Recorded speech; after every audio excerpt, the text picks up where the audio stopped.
नमस्कार मंडळी, लक्ष्मीच्या पावलांनी या मालिकेच्या आजच्या भागात आज आपण बघणार आहोत.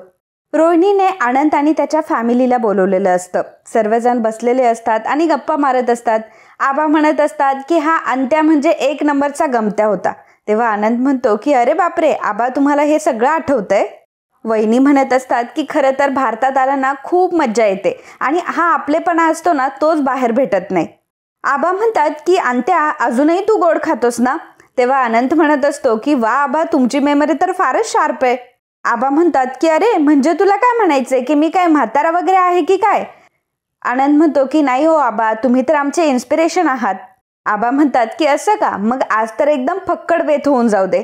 आता आबा कलाची ओळख सर्वांना करून देत असतात. अर्चनाला ते सांगतात की अर्चना ही कला अद्वैत चांदेकर अतिशय सुगरण आहे, सुगरण. अगदी अन्नपूर्णेचा आशीर्वादच आहे तिला.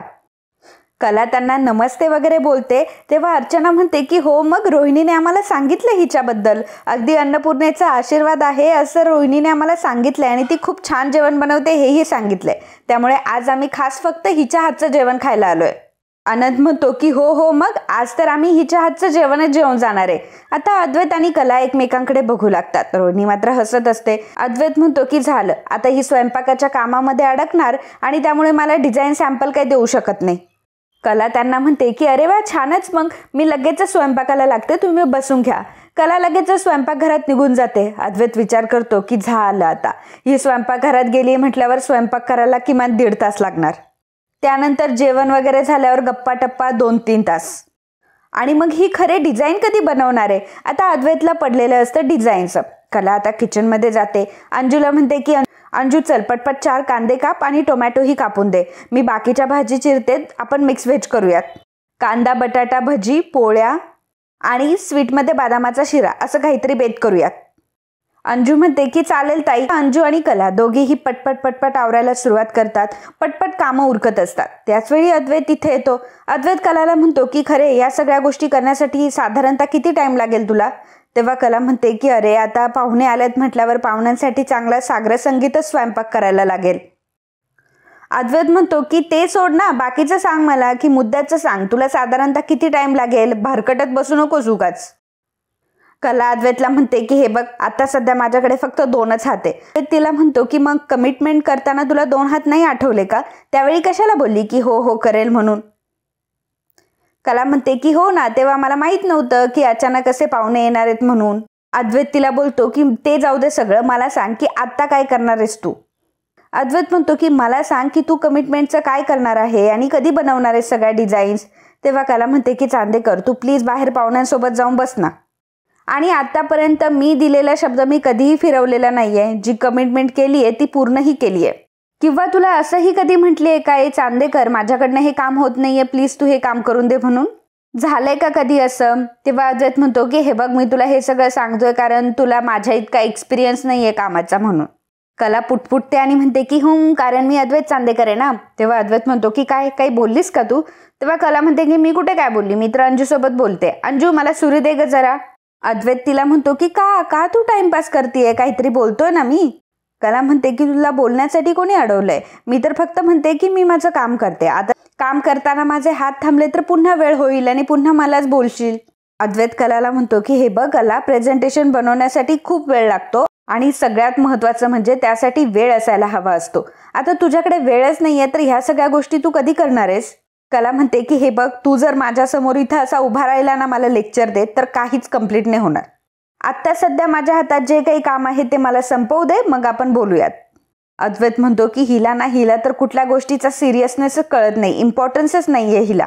कलाला तो म्हणत असतो की मला खूप टेन्शन आलंय हा खरे ह्या सगळ्या गोष्टीचं. उद्या प्रेझेंटेशन आहे, कसं होणार आहे, काय होणार आहे, काहीच माहित नाही आणि तू मात्र एवढी कूल आहेस.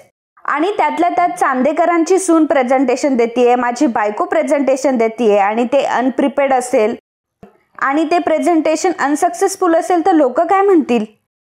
कला अद्वैतला म्हणते की अद्वैत तू टेन्शन घेऊ नको, सगळ्या गोष्टी अगदी व्यवस्थित होतील, तू फक्त माझ्यावर विश्वास ठेव ना. तेव्हा अद्वैत म्हणतो की तुला काय वाटलं, डिझाईन बनवणे म्हणजे तुझ्या काही ह्या भाजी बनवण्यासारखं सोपं आहे का. तेव्हा कला म्हणते की मग भाजी बनवणं सोपं आहे. हे बघ, जेवढं माझ्यासाठी प्रेझेंटेशन महत्वाचं आहे तेवढंच माझ्यासाठी स्वयंपाक देखील महत्वाचा आहे. तू फक्त ना मला माझा स्वयंपाक करू दे, तू प्लीज आता इथून जा बरं. अद्वैत मनात विचार करत असतो, या अति आगाऊने जर मला तोंडावर पाडलं तर माझी इमेजही खराब होऊ शकते आणि माझं सगळीकडे नावही खराब होईल. अद्वैतला काहीही करून कलाचं काम हे पटकन व्हायला हवं असतं, कारण त्याच्यामध्ये त्याचा एक स्वार्थ दडलेला असतो, ते म्हणजे प्रेझेंटेशन त्याला कुठल्याही स्केलवर चांगलंच हवं असतं. मग अद्वैत कलाला म्हणतो की ठीक आहे, तुझा जे काही स्वयंपाक आहे ना ते मला पण थोडंसं काम सांग, मी तुझी हेल्प करतो. कला म्हणते की माझी हेल्प कशाला? हे बघ बाबा, तू माझी मदत करणार म्हणजे काम अजून वाढून ठेवणार आणि मला तुझी मदत अजिबात नको आहे. अंजू म्हणते की अद्वैत साहेब हो, तुम्ही कशाला, मी आणि कलाताई बघून घेऊ आम्ही. कला म्हणते की हे बघ अद्वैत, तू माझ्यावर विश्वास ठेव, मी सगळं काम पटपट आवरते आणि मी सगळ्या डिझाईन सुद्धा कंप्लीट करीन, प्रेझेंटेशन पण कंप्लीट करीन, तू अजिबात काळजी करू नकोस. अद्वैत म्हणतो की तुला काय वाटलं की मी तुझा त्रास कमी करण्यासाठी तुला हेल्प करतोय का? अजिबात नाहीये तसं.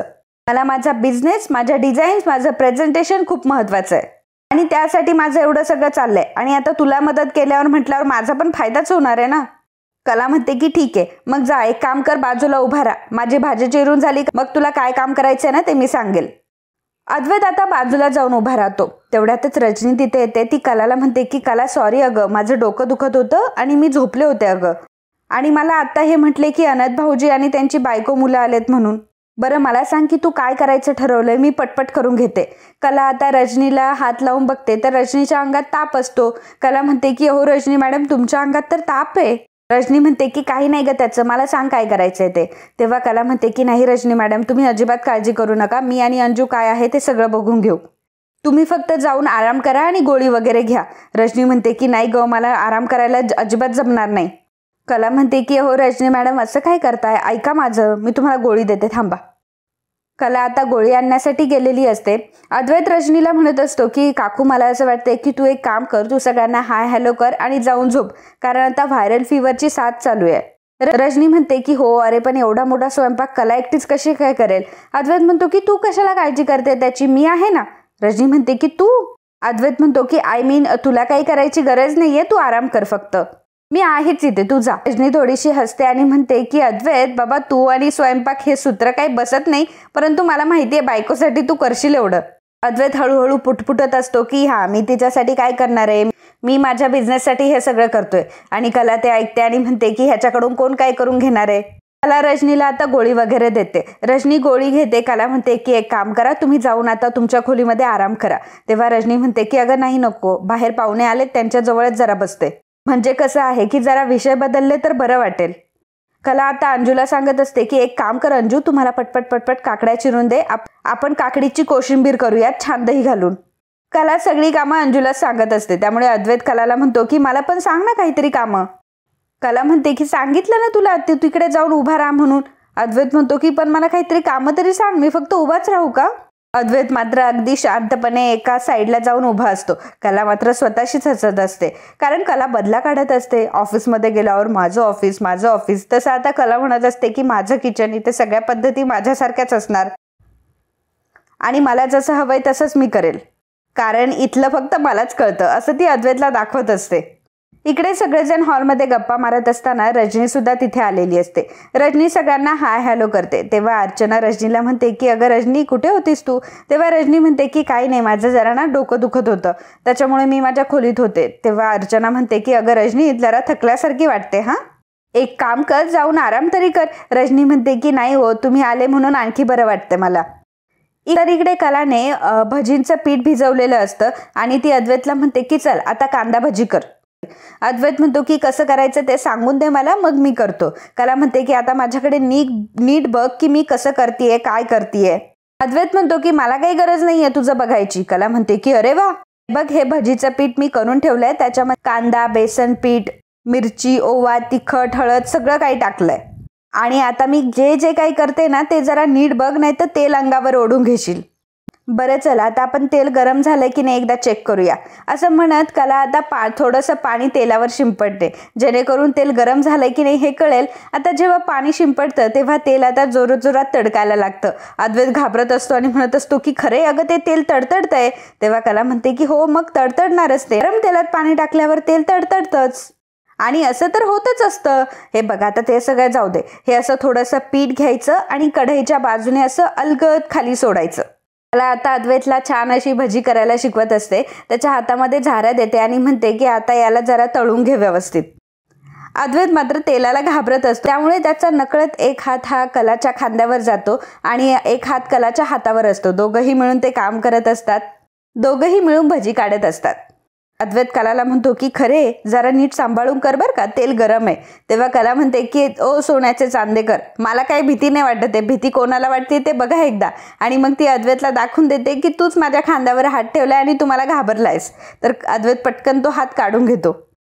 आता कलाने आणि अद्वैतने छान अशी भजी काढलेली असते. तेव्हा कला अद्वैतला म्हणते की बघ आता भजी जळली नाही तुझ्या त्या जळक्या ऑमलेट सारखी. अद्वैत म्हणतो की गप्पा, मला नको सांगूस, मला ऑलरेडी माहीत होतं कशी भजी करतात ते. कला म्हणते की हा का? अद्वैत म्हणतो की हो मग, मी तर फक्त तुला मदत म्हणून हे सगळं करतोय, चल नेक्स्ट भजी सोड चल. अद्वैत भजी काढत असतो, त्यामुळे कला मात्र फार एन्जॉय करत असते आणि तिला स्वतःलाच हसायला येत असतं. इकडे आता कॅफे बंद करण्याची वेळ झालेली असते. काजल आवराआवर करत असते. सोहम मात्र तिथे खुर्चीवर बसलेला असतो. काजल सोहमला म्हणते की चल मित्र आपण आता निघूयात. तेव्हा सोहम म्हणतो की थांब ना 2 मिनिट बस ना इथे. काजल म्हणते की अरे मित्रा, जे काही बोलायचं आहे ते रस्त्यात बोलू ना आपण, इथे कशाला कॅफे आपण चालू ठेवायचा.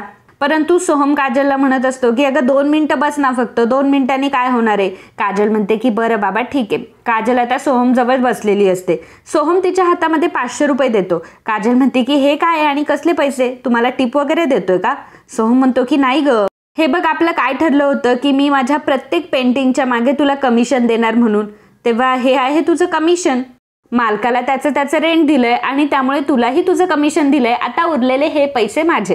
काजलला आनंद होतो. काजल विचार करते की चला आता घरी जाताना निदान मला सामान तरी घेऊन जाता येईल. सोहम म्हणतो की आता आपण निघूयात. काजल म्हणते की हो निघूयात, तू हो पुढे, मी लगेच बॅग घेऊन आले. आणि मग सोहम आणि काजल आता तिथून निघून जातात. सर्वजण जेव्हा जेवत असतात तेव्हा नैना तिथे येते. तेव्हा अर्चना म्हणते की अच्छा ही म्हणजे राहुलची बायको आहे का. तेव्हा नैना म्हणते की हो आय एम नैना आणि मी राहुलची बायको आहे. ॲक्च्युली मला काही बरं वाटत नव्हतं ना, म्हणून मी आतमध्ये पडले होते. नैना लगेच कलाला म्हणते की कला ऐक ना, अगं मला जाम भूक लागली आहे, प्लीज काहीतरी कर, प्लीज एक काम कर, अंजूला माझी प्लेट घेऊन वरतीच पाठवून दे.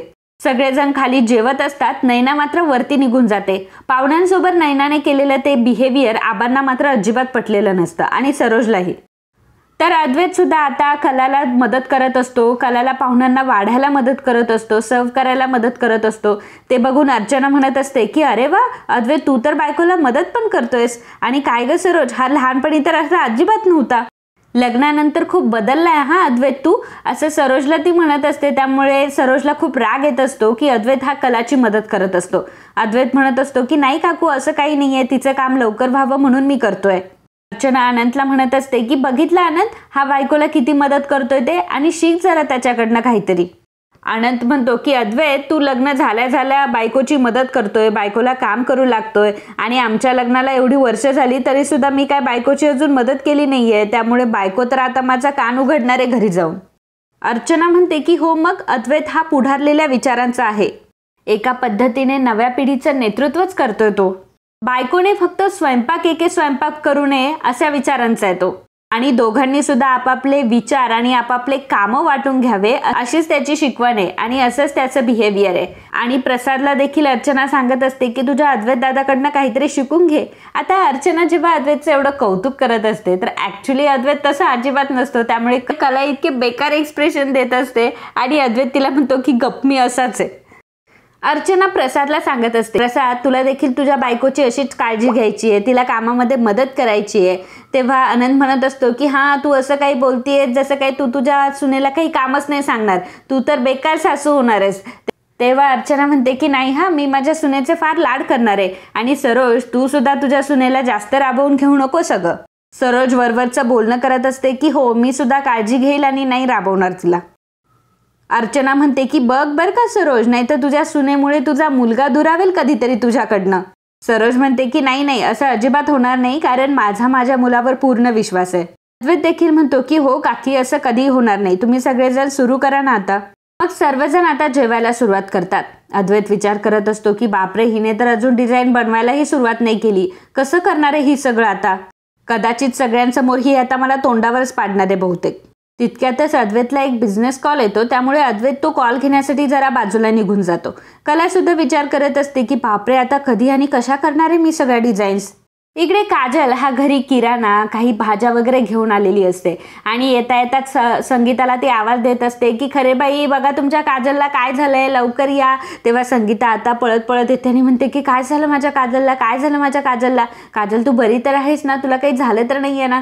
तेव्हा काजल हसायला लागते. संगीता म्हणते की काय ग, आईची चेष्टा करतेस का तू, आणि काय लागलंय तुला. काजल म्हणते की काही नाही हो खरे बाई, मी फक्त त्या पिशव्या घेऊन येत होते ना, म्हणून मला जड झालं होतं, म्हणून तुम्हाला घ्यायला बोलवत होते.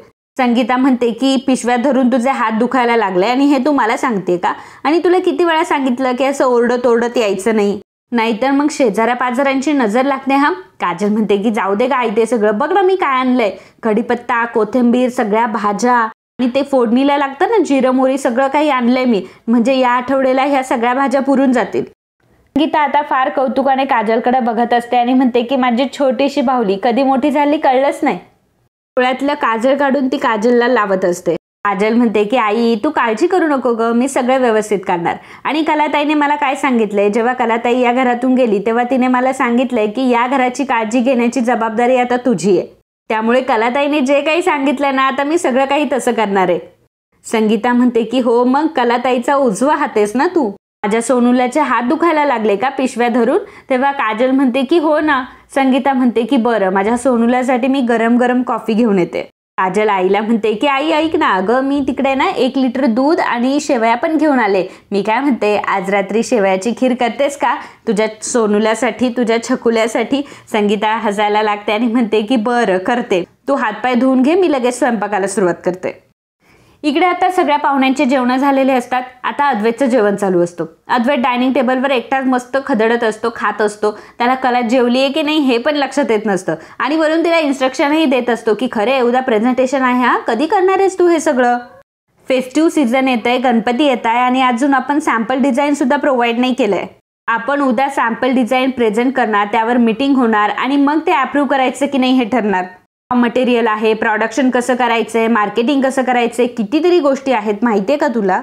हे बघ खरे तुझ्याकडे अजिबात वेळ नाहीये आणि मला नाही वाटत की तुझ्या या डिझाईन्स मार्केटमध्ये कधी येतील की नाही म्हणून. अद्वैत मस्त त्याचा खात असतो. कला त्याच्या ताटाकडे बघत असते. आता कलाला लागलेली असते भूक, परंतु अद्वैतचं जेवण चालू असतं. कला अद्वैतला म्हणते की सारखं सारखं माझ्यावर अविश्वास दाखवणं बंद कर हा तू, आणि हे बघ आता तुझं जेवण झालं का, मी हे सगळं आवरणार आहे आणि लगेचच डिझाईन करायला बसणार आहे. अद्वैत लगेचच उठतो आणि म्हणतो की चल चल चल, आता मी पटकन आवरतो, माझं झालंय, तू हे सगळं आवर आणि लगेचच डिझाईन करायला घे. अद्वैत लगेच वरती निघून जातो. कला अद्वैतचं ताट उचलते आणि किचनमध्ये जाते. तर इकडे संगीता भाजी निवडत असते. बाबा तिला म्हणत असतात की काही पण म्हण सगळे, परंतु जेव्हापासून आपली काजल कामाला लागली ना तेव्हापासून खूप आधार झालाय आपल्याला, पण आपल्याला हातभार लागतो एवढं तर म्हणावंच लागेल. संगीता म्हणते की तुम्हाला खरं सांगू का, अंबाबाईची कृपाच आहे माझ्या तिन्ही पोरींवर. अहो आज तर काजलने बाजारच आणला घरी, एवढ्या सगळ्या भाज्या आणल्या, मीठ, मिरची, कोथिंबीर, जिरे, काय काय आणलंय तिने. हे सगळं बघून तर अगदी डोळेच भरून आले माझे. तेव्हा बाबा म्हणतात की हो खरंय तुझं, आपली काजल आता हळूहळू आपल्या कलाची जागा घ्यायला लागली आहे. फक्त एक गोष्ट आहे की कलेच्या बाबतीत जी चूक झाली ती आपल्या काजलच्या बाबतीत कधीच व्हायला नकोय. तर आपण खूप मोठं ओझं दिलं ग कलाला. संगीता म्हणते की कलेच्या विषयावरनं आठवलं की अहो आता कलाच्या आणि नयनाच्या लग्नाला 5 महिने होत आले ना, दोघींचीही मंगळागौर करावी लागेल. बाबा म्हणतात की संगे अगं काय बोलतीयस, मंगळागौर करणं म्हणजे किती खर्चाचं काम आहे आणि एवढे पैसे आपण आणायचे कुठून. आपल्या दोन्हीही पोरी चांदेकरांच्या घरच्या सून आहे आणि आपण आपल्या पद्धतीने जर मंगळागौर केली तर त्यांना आवडणार नाही. चांदेकरांच्या सुना आहेत, चांदेकरांच्या पद्धतीने मंगळागौर होईल. आपण काही केलं तरी त्यांना नाही आवडणार. तेव्हा संगीता देखील या गोष्टीचा विचार करते. कलाने आता सगळे तिचे कामावर आवरलेले असतात. कलाचं अजून जेवण झालेलं नसतं आणि तशाच ती डिझाईन काढायला बसलेली असते. कला तिचे डिझाईन्स कंप्लीट करत असते. आणि मित्रांनो आजचा हा भाग इथेच संपतो. पुढील भागात आपल्याला बघायला मिळणार आहे. कला जेव्हा डिझाईन करत असते तेव्हा आबा तिथे येतात. कलाला विचारतात की जेवलीस का ग पोरी तू. तेव्हा कला म्हणते की नाही आबा, म्हटलं ह्या डिझाईन कंप्लीट करून घेते आणि मग जेवते. आता अद्वैतही तेवढ्यात खाली आलेला असतो. आबा अद्वैतला सांगतात की अद्वैता तेवढं ताट घेऊन ये किचनमधून भरलेलं. अद्वैत जेवणाचं ताट घेऊन आलेला असतो. आबा अद्वैतला विचारतात की अद्वैत तू जेवलास. अद्वैत म्हणतो की हो मग कधीच. आबा म्हणतात की अरे तुझी बायको जेवली आहे की नाही हे पण तुला ठाव नाही. अरे मला माहिती आहे की माझी सून तुझ्या ऑफिसमधली कर्मचारी आहे, परंतु त्याच्या आधी तुझी बायको आहे, ही गोष्ट तुझ्या लक्षात यायला हवी. आणि आत्ताच्या आत्ता हिला जेवण भरव. त्यामुळे आबा तिथून निघून जातात आणि मग अद्वैत आता कलाला जेवण भरवत असतो आणि कला तिचे डिझाईन्स कंप्लीट करत असते. जेवण भरताना सुद्धा अद्वैत कलाकडे बघत नसतो, त्यामुळे घास तोंडात जायच्या ऐवजी बाजूलाच कुठेतरी लागत असतो. त्यामुळे कला मात्र फार रागाने अद्वैतकडे बघत असते. तर मित्रांनो, आजच्या या भागाबद्दल तुमचं काय मत आहे आम्हाला नक्कीच सांगा. And if you like my video please do subscribe, share and comment. Thank you.